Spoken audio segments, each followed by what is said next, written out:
ও মা দেখি কি ছেলে হয়েছে কি বল? বলে। ও মা তোমার কত বছরে বিয়ে হইলো গো? আমার বিয়ে ওই 13-14 বছরে হয়ে গেল। তা তুমি আমার খুশি খুশি এত বড় করছো কেন? আমার বিক্রি করবা তাই?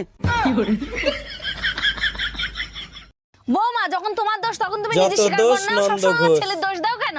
আমাকে এই বাড়ি কে এনেছিল? কেন আমি নিয়ে এলাম? তাহলে আমি কারে ভালোবাসি? তুমি আমার ভালোবাসো আবার কার ভালোবাসবা? আমি কার বউ? কেন আমার বউ? ও শোনা, দোষটা তাহলে কার? মুয়া।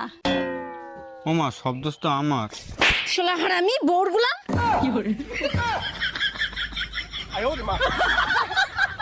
এই যে এই দেখো এই ছেলে তোমার বড় সব মেয়ে তুমি পছন্দ গোলমাল করেছো। হে, সব ওই যে তোমার গোলমাল মনে হে। হে মেয়ে, এই তোর জন্য ছেলে দেখেছি, দেখদিন তোর পছন্দ হয় কিনা।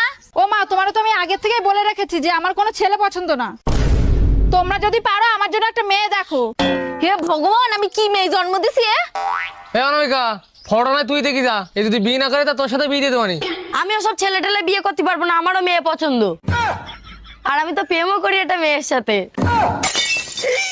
জানি না তুমি কি খেয়ে জন্মতেছো এদের যে আমাদের এরকম দুটো মেয়ে হয়েছে। भाई यहाँ पे क्या हो रहा भाई?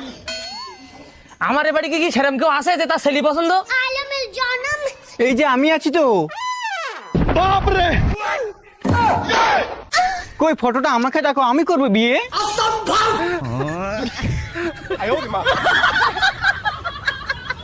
প্রত্যেকদিন স্কুল যাবো না, প্রত্যেকদিন স্কুল যাবো না, বল তুই যাবি না, আহা গো, তোর বাপ যাবে বেচারাকে স্কুলে। অত ওটা করে মারে।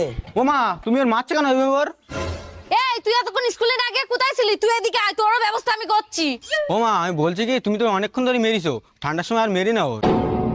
তুমি তো অনেকক্ষণ ধরে মারছো, তোমার হাত জ্বালা করছে না? তুমি এক কাজ করো, তুমি এটাতে মারো, ওরা মেরে একদম পিঠ ভেঙে দাও।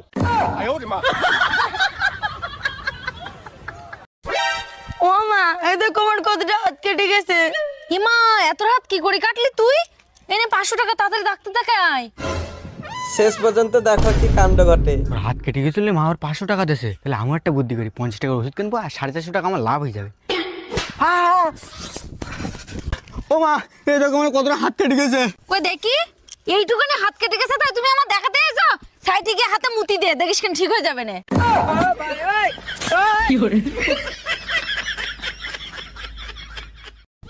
এ নাও ঘরতে বেরো। কি হয়েছে? কেউ চেঁচাচ্ছিস কেন? হাসবে না, কেন তোর আমি জামা কিন্তু আজকে পরে তুই হাসিনি। যেন তোর পুরনো জামা কর, আমার মার কাছে একদম দিবি না, তোর ব্যবস্থা করে দেবো বলো। আরে হাল তোর রাগ করছিস কেন? এই জামাটা আমার ছোট হয়ে গেছে, আমি পরতে পারছি না। তোর মার কাছে দিয়ে যাতে তুই পরতে পারিস। আমার পড়াদিন তোরা তোর জামা কাপড় দিতে হবে না, তোর জামা কাপড় তোর যদি ছোট হয়ে যায় তুই পুরাই দিবি না, ফেল দিবি, কিন্তু যেন আমার বাড়ি না আসে। হে রাহুল, এ জামা তো বেশি পুরনো না, তার জন্য তোর আমি দিয়ে এলাম। তুই একবার বলি বুঝিস না, তোর জামাটা আমার লাগবে না। এবার শোন, ফাও রাগ টাগ করিস নে। তোর তো সাইকেল নেই, আমার বাড়ি একটা 2 বছর পুরনো সাইকেল আছে, ওটা তুই নিয়ে যা, ওটা তুই চালাস কেন? এদা ভাবছি কাল পুরনো জিনিসপত্র দিচ্ছি, তাহলে বৌদি তো পুরনো হয়ে গেছে 2-3 বছর, ওইটা আমার দিতে তাহলে। কি বললি বল, এখন বলি তুই।